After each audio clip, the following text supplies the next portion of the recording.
So now, without further ado, I would like to ask the President of the Federal Institute of Geosciences and Natural Resources, the BGR, Professor Dr. Ralf Watzel, to the front to say some welcoming words. Please give a huge round of applause.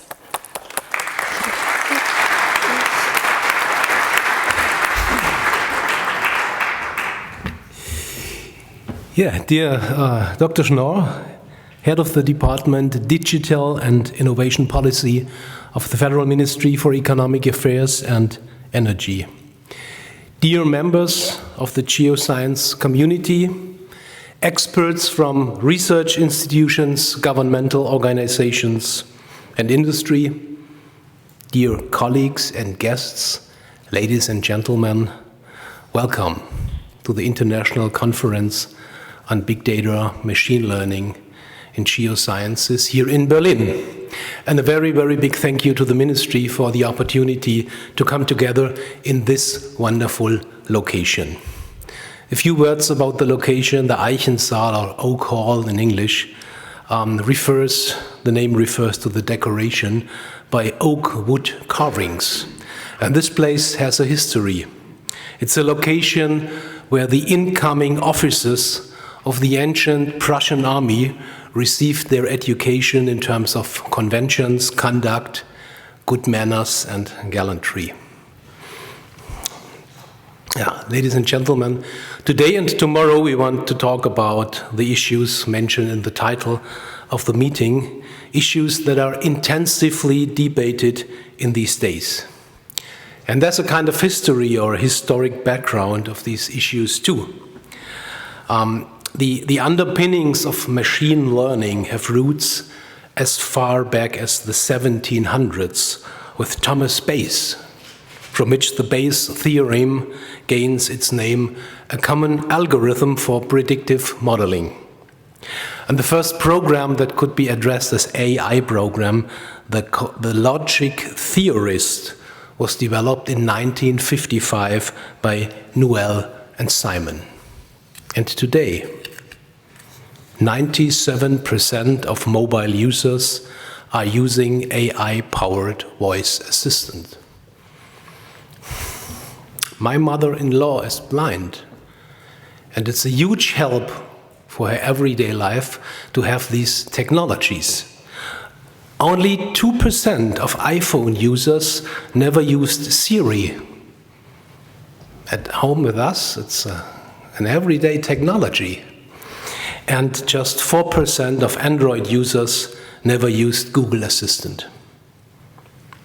The three most in-demand skills on monster.com are machine learning, deep learning, and natural language processing. And in 2017, Netflix saved around $1 billion by using machine learning to make personalized recommendations. And Netflix has reduced the number of people switching to their rivals by improving the quality of its recommendation. It's 3 years ago that I received a question in a meeting of our scientific board, a question like, what's your strategy on that issues? I myself had spent 2 years in a research institute for applied knowledge processing in the early 1990s. But to be honest, we had no real strategy that day. So we started to reflect, and we scanned the scenery, and our findings gave motivation to initiate this meeting and to invite the geoscientific community in Germany and over Europe. And I'm very glad to see an overwhelming response and interest in that thing. We would have been able to fill a meeting hall of the double or triple size.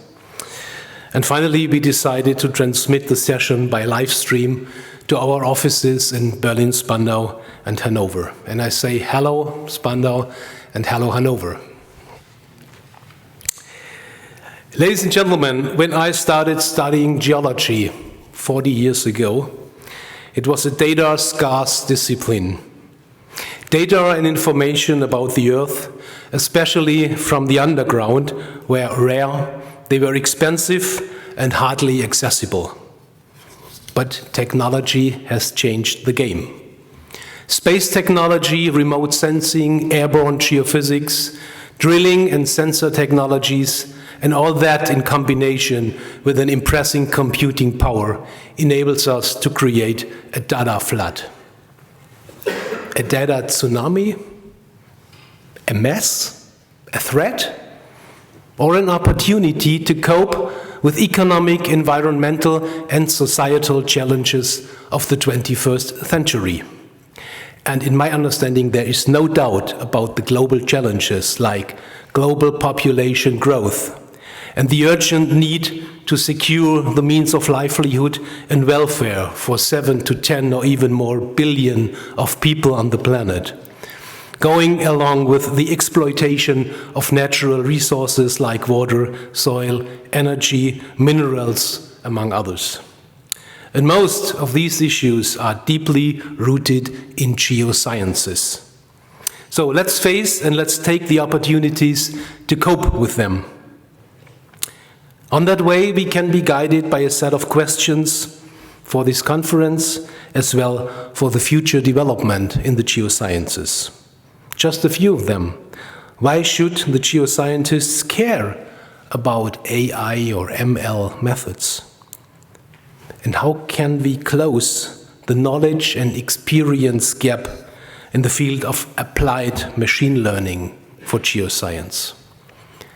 The community produces massive amounts of data day by day, and related to that are questions like how do data archives and requirements on data quality and formats change? Which is, in my point of view, a particular challenge in geosciences. Because the subject of our studies, Mother Earth, is heterogeneous and scale-dependent.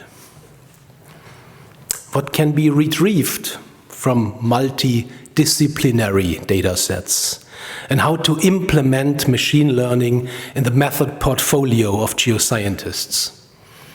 And there are additional aspects like what's the balance between public institutions and the private sector in knowledge of AI like?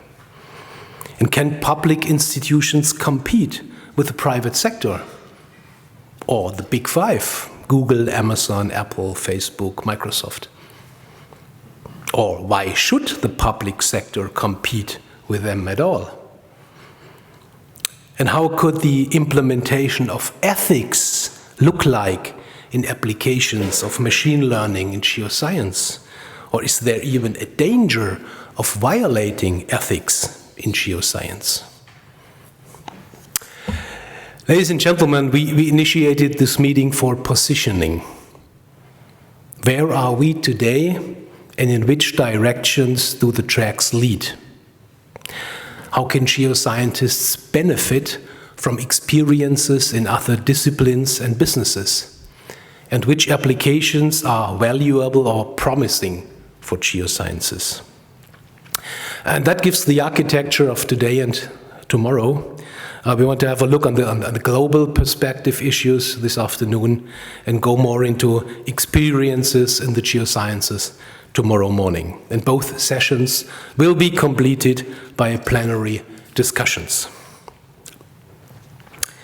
We are very glad that all the speakers accepted our invitation. Thank you. Thank you very much for your willingness to share your insight with the audience. And we appreciate a lot having you here and inspiring us with your input.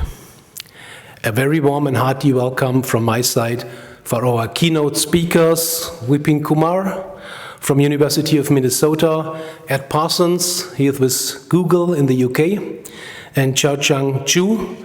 She's a professor at the Technical University of Munich and is with the German Aerospace Center. At this point, my manuscript says applause.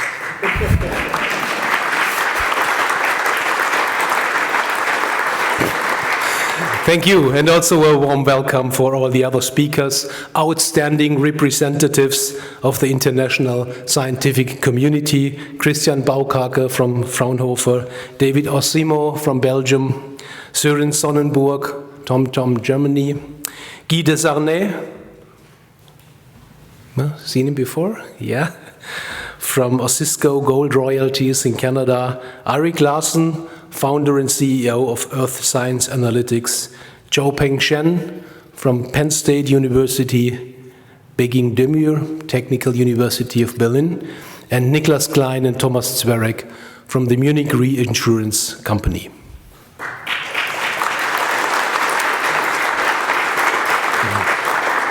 Okay, you don't have to take photos from the slides from their presentations. All the presentations are on a stick, on a USB stick, and the giveaway bags. And last but not least, a warm welcome for Jennifer Saraboon from my side. Her motto is, "Let your voice be heard, let your story be told." Here we go. Ladies and gentlemen, it's great to be here with you. I declare the conference open. Enjoy the program, pick all the cherries, and let us make the very best of this opportunity. Thank you.